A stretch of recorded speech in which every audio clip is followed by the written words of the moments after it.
In March 2025, a group calling itself the Khafre Research Project posted visual information online about the Pyramid of Khafre at Giza. The group claims that synthetic aperture radar, or SAR scans, at Giza have revealed structures beneath the pyramids. Using digital modeling and some AI, they suggest that Khafre's pyramid and the Giza plateau hide many more chambers. There are a couple of facets to this. First, let's talk about data. The presenters shared several slides with visual data that they say they obtained from the SAR scans. Oddly enough, this data is not new. It was actually published in late 2022 in a journal called Remote Sensing.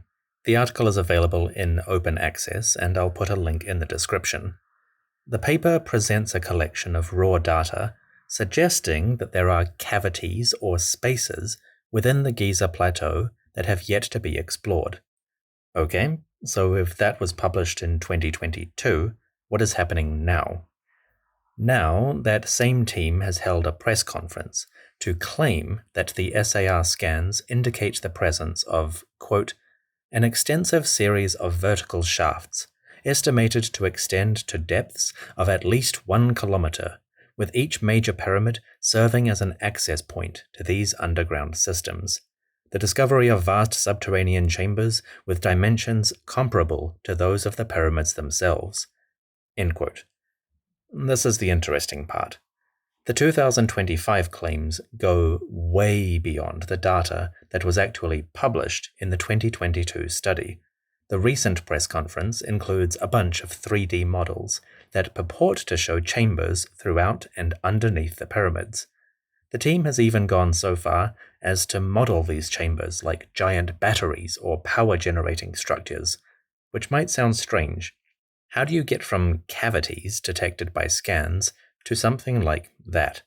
Well, that's the kicker. The team's claims are totally unverified and uncorroborated by any other source. And what's more, they go way beyond the very same data that they published in 2022. The team claims that the cavities or voids they have found are chambers or structures. But if you look at the original SAR findings, and again, I'll put a link in the description, the data looks way less cohesive or structural than the team is suggesting. What they actually published looks far more natural, almost like cavities in bedrock. To a certain extent, that actually makes sense. The Giza Plateau is limestone. Limestone forms from ancient oceans, where the slow accumulation of minerals and decaying marine life builds layer upon layer of matter. Over millions of years and increasing pressure as more material is deposited, that matter slowly hardens into rock. But the very nature of limestone's formation, water, air, and decomposing matter producing gas, means that limestone itself tends to be quite porous. It has gaps, and natural formations of the stuff tend to have cavities or holes. These holes could be tiny, or they could be large, as water drains into the bedrock and erodes out fissures or caverns. Looking at the raw data published in 2022, it seems far more likely that the SAR scans are detecting natural cavities in the limestone plateau. But obviously, that's way less dramatic or exciting, and the team has apparently decided to go far beyond that boring interpretation to present something more speculative. Does that mean we should totally ignore SAR scanning as a technology or throw away any discussion of this data? Not at all. But the team presenting this material, making this press release in 2025, have, I think, gone way beyond their actual data, and they've chosen to interpret their findings in a specific way. As a result, their argument is totally unsubstantiated.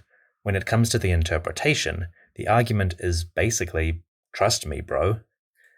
Now, none of this is to crap over different approaches or methods. Scanning technology is still quite young, and its potential is exciting. The use of new and non-invasive methods to detect spaces, cavities, and so forth is an intriguing frontier for archaeological exploration. In other words, I fully support the use of these technologies to see what may have been missed previously. But this press release isn't it. The team go way past what their data actually shows and spin it out into some genuinely strange interpretations. You may be wondering, why have they made those specific interpretations? Well, for that, we have to look at the people presenting this claim. One presenter, Filippo Biondi, seems to be the SAR specialist. His publications are mostly technical, part of larger teams, with titles like Spaceborne SAR-based Assessment of Nuclear Test Effects, The Case of North Korea, and Marine Targets Recognition Through Micromotion Estimation from SAR Data, which sounds riveting if you're into that sort of thing. Notably, Biondi's work is largely in that technological realm. He hasn't done anything in archaeology or any related field prior to this study. That doesn't mean he's unqualified or automatically wrong. It just means that Biondi is probably looking more at scan data rather than geology, architecture, or the history of the Giza Plateau. That might be a strength. Outside thinking can be an asset, but it does mean that the interpretations of the data are perhaps not coming from him. The other author is a different case. His name is Corrado Malanga. My apologies if I've mispronounced that. Malanga is part of the aliens crowd, literally. He has published books with titles like Alien or Demon, The Battle for Eternal Life, and UFOs of the Mind in French and Italian. I do not mean that as an ad hominem attack, but it does tell us something about his mindset. Based on his publications, Malanga has an agenda.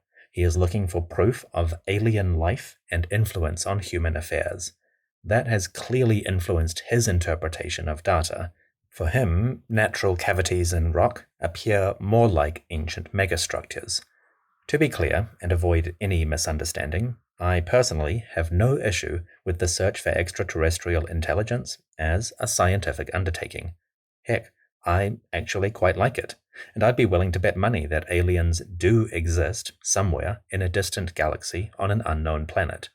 But I follow the scientific data on this front, and as far as I have seen, there is no genuine proof that aliens have ever visited Earth either now or in the past. Maybe that'll change in the future. I would love to be there on whatever day the Earth stands still. But I don't think aliens and ancient Egypt have anything close to a genuine, verifiable connection. So, where does that leave us? Well, as I said, these kinds of studies are quite new, and the interpretation of the data is a work in progress.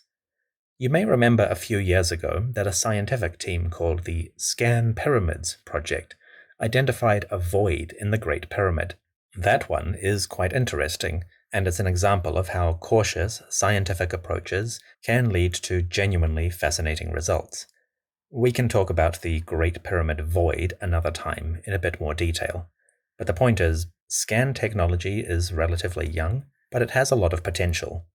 There is still a lot we do not know about the pyramids, and new, non-invasive methods might be some of the tools that answer some of those questions. But, as always, we should be cautious before leaping to conclusions. Unfortunately, this 2025 press release discussing the Pyramid of Khafra has, I suspect, done just that. They have gone way beyond their data in order to reach a specific conclusion based on their preconceptions. Thanks for listening to the History of Egypt podcast. The show will return in late March to explore the tomb of Seti. That is, Seti the king, not the search for extra. You know what I mean. For now, I hope this has been helpful. As always, take care, and keep watching the skies, because the Eye of Ra is watching you. Have a great week.